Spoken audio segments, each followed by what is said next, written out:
잠들기 전 스마트폰을 보다가 화려한 여행 사진, 멋진 레스토랑, 성공한 친구의 소식에 가슴이 쿵하고 내려앉은 적 없으신가요? 나는 이렇게 치열하게 사는데 왜 저 사람들은 저렇게 행복해 보이기만 할까? 그들과 나를 비교하는 순간 나의 침대는 초라해지고 나의 저녁 식사는 비참해집니다. 그저 행복해지고 싶었을 뿐인데 왜 우리는 타인의 가장 빛나는 순간을 훔쳐보며 나의 가장 평범한 순간을 저주하게 되었을까요?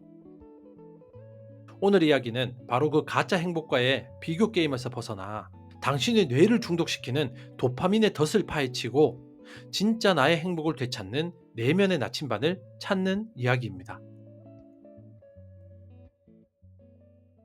반갑습니다. 여러분의 꿈속에 들어가 함께 억지로 걷게 만드는 꿈을 걷는 자입니다. 사회심리학자 레온 페스팅거는 그의 사회 비교 이론에서 이렇게 말했습니다. 인간은 자신을 평가하기 위해 본능적으로 타인과 자신을 비교한다. 꿈을 걷는 자의 시선과 해석으로 이 말은 이것을 의미합니다. 비교는 본능입니다. 하지만 당신이 불행한 이유는 그 비교의 대상이 잘못되었기 때문입니다. 당신은 지금 타인의 완벽하게 연출된 행복과 당신의 날 것 그대로의 불행을 비교하고 있습니다.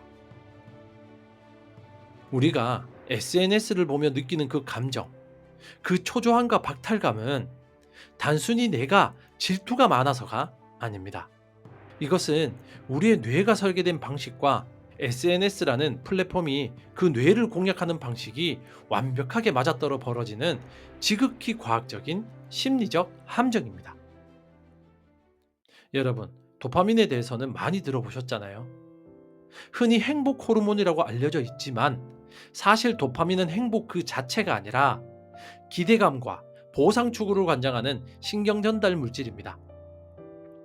저걸 하면 얼마나 짜릿할까라는 기대를 하게 만들고 그것을 더 원하게 만드는 강력한 엔진이죠. SNS의 무한 스크롤은 이 도파민 시스템을 해킹하도록 설계되었습니다. 우리가 스크롤을 내릴 때마다 우리의 뇌는 다음번엔 또 어떤 자극적인 게 나올까라며 도파민을 분출합니다. 마치 슬롯머신 레버를 당기는 중독자의 뇌와 똑같은 상태가 되는 것이죠. 그런데 SNS가 우리에게 보여주는 그 보상이라는 것이 무엇인가요? 그것은 바로 타인의 가장 완벽하게 편집된 행복입니다. 우리는 이것을 행복 포르노라고 부를 수 있습니다. 현실에는 존재하지 않는 가장 자극적이고 비현실적인 행복의 순간들만 모아놓은 것이죠. 당연히 우리는 이렇게 생각할 수 있습니다. 나도 저게 연출인 거 알아. 저 사람들도 힘든 순간이 있겠지. 근데 머리로는 압니다. 하지만 우리의 감정, 뇌는 안타깝게도 날것의 현실과 편집된 가상을 잘 구분하지 못합니다. 우리가 친구의 화려한 해외여행 사진을 볼 때 우리는 저 사진을 찍기 위해 100번의 실패한 샷이 있었고 저 여행을 가기 위해 6개월간 악착같이 돈을 모았으며 지금 저 친구의 현실은 밀린 카드값에 시달릴 수도 있다는 그 맥락을 이성적으로 읽어내지 못합니다. 우리의 뇌는 그저 저 친구는 지금 행복하다는 그 순간만을 감정적으로 그리고 즉각적으로 받아들입니다. 이것이 사회 비교 이론이 현대에 와서 더 치명적인 독이 된 이유입니다. 과거에 페스팅거가 말한 비교는 내 주변의 현실 속 인물과의 비교였습니다. 그 비교 대상은 적어도 나와 비슷한 날것의 현실을 공유했죠. 하지만 지금 우리가 비교하는 대상은 전 세계 상위 1%의 삶을 가장 완벽하게 연출한 이미지입니다. 나의 일상과 타인의 인생 하이라이트를 비교하는 것. 이것은 애초에 승부가 정해진 가장 불공정한 게임입니다. 이 불공정한 게임이 반복되면 우리 뇌에서는 어떤 일이 벌어질까요? 상향 비교, 즉 나보다 나아 보이는 사람과 나를 비교할 때 우리의 뇌는 스트레스를 받고 자존감을 관장하는 영역이 급격히 위축됩니다. 나는 왜 저들처럼 살지 못할까라는 생각은 동기부여가 되는 것이 아니라 나는 패배자다라는 강력한 자기 낙인이 됩니다. 더 무서운 것은 이 SNS 속 가짜 행복이 나의 진짜 행복의 기준치를 비정상적으로 높여버린다는 것입니다. 당연히 우리는 생각합니다.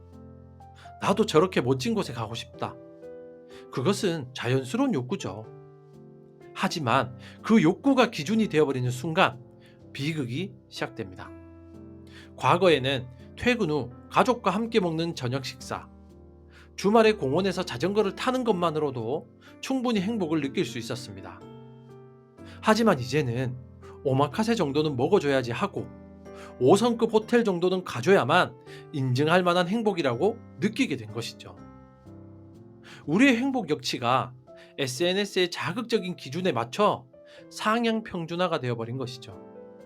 그 결과 우리는 진짜 나의 삶 속에서 느낄 수 있는 소소하고 진정한 행복들을 행복이 아니다라고 스스로 무시하고 걷어차 버리게 됩니다.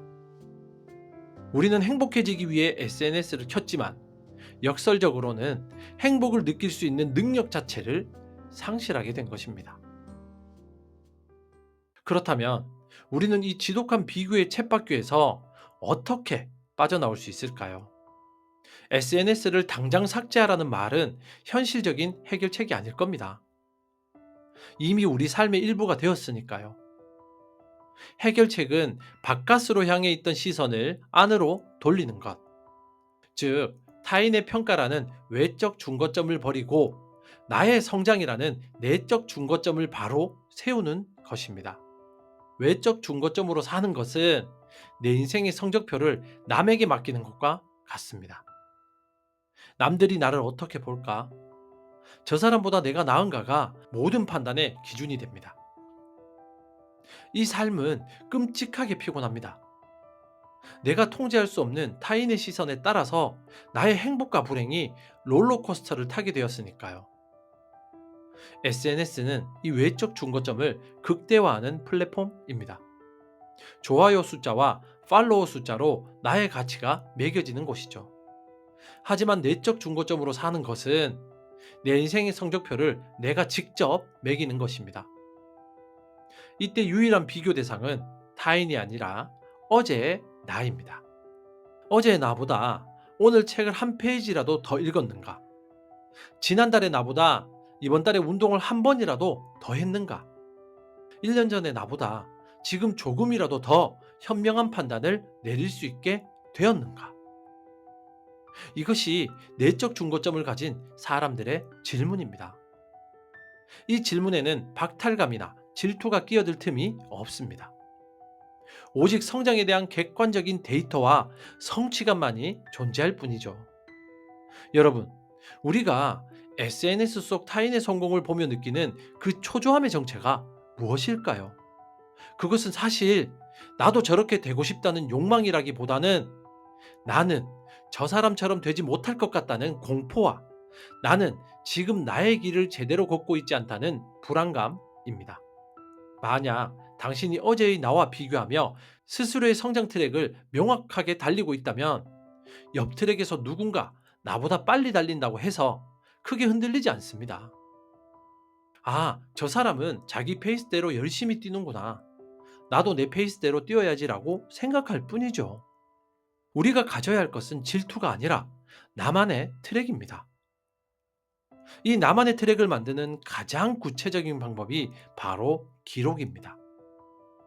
우리는 타인의 화려한 순간은 그렇게 열심히 저장하면서 정작 나 자신의 소중한 성장은 단 하나도 기록하지 않습니다. 당연히 우리는 이렇게 생각할 수 있죠.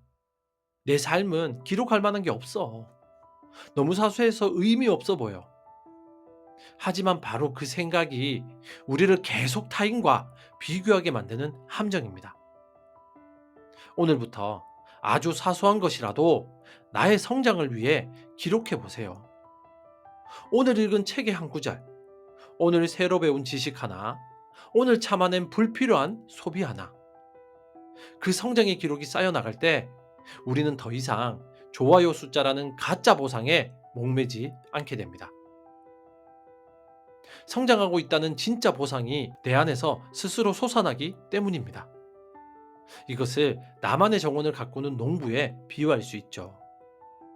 외적 중거점으로 사는 것은 옆집 농부의 정원이 얼마나 화려한지, 얼마나 큰 과일이 열렸는지 매일 담벼락에 매달려 훔쳐보는 것과 같습니다. 옆집을 훔쳐보느라 정작 내 정원은 잡초가 무성하게 자라도록 방치하는 것이죠. 내적 중거점으로 사는 것은 그 시선을 거두고 오로지 내 정원에만 집중하는 것입니다. 오늘 잡초를 몇 개나 뽑았는지, 오늘 물을 얼마나 주었는지, 어제보다 내 씨앗이 얼마나 더 자랐는지를 기록하고 관리하는 것입니다. 옆집 정원이 아무리 화려해도 그것이 내 정원에 물을 주거나 내 정원에 열매를 맺게 해주지는 못합니다. 당신의 행복은 오직 당신의 정원에서만 자라납니다. 어쩌면 우리 모두의 마음속에는 그 가짜 행복을 훔쳐보며 진짜 나의 삶을 방치하고 싶은 그 달콤하고도 위험한 관음의 욕구가 자리 잡고 있을지 모릅니다. 타인의 행복을 질투하는 것은 너무나도 쉽고 나의 행복을 가꾸는 것은 너무나 고통스럽기 때문입니다. 하지만 그 모든 가짜들과의 연결을 끊어내고 나는 타인의 하이라이트가 아닌 나의 일상을 살겠다고 냉철하게 결심하는 순간 비로소 당신의 톱니바퀴는 비교의 지옥에서 벗어나서 성장이라는 거대한 톱니바퀴와 맞물려 전진하기 시작할 겁니다. 기억하십시오. 당신의 행복을 증명할 수 있는 유일한 방법은 좋아요 숫자가 아니라 어제보다 나아진 오늘의 나라는 그 단단한 성장의 기록 뿐입니다. 당신의 꿈 곁에서 함께 조용히 걷는 꿈을 걷는 자였습니다. 감사합니다.